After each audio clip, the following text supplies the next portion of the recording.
প্রিয় বন্ধুগণ, আসসালামু আলাইকুম। আশা করি যে যেখানে আছেন ভালো আছেন, সুস্থ আছেন। প্রতিদিনের মতো আজকেও আপনাদের মাঝে উপস্থিত হলাম নতুন একটি ভিডিও নিয়ে। আজকের ভিডিওতে আলোচনা করব জাহান্নামের সবথেকে নিম্নমানের শাস্তি সম্পর্কে। তাই ভিডিওটি না টেনে পুরোপুরি দেখার অনুরোধ রইল, এবং আপনি যদি আমার চ্যানেলে নতুন হয়ে থাকেন তাহলে একটি সাবস্ক্রাইব করে পাশে থাকবেন, এবং ভিডিওটি ভালো লাগলে বেশি বেশি শেয়ার করে অন্যদেরকে দেখার সুযোগ করে দেবেন।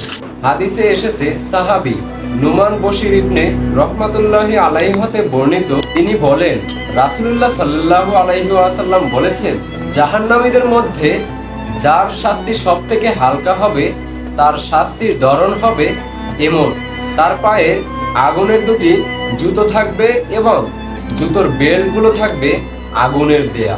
এর আগুনের তাপে তার মগজ টকবক করে ফুটতে থাকবে, যেমন ড্যাগের মধ্যে পানি ডকবক করে ফুটতে থাকে।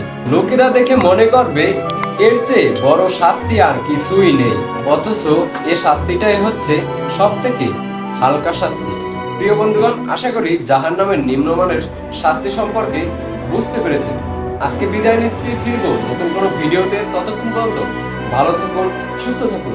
আসসালামু আলাইকুম ওয়া রাহমাতুল্লাহ।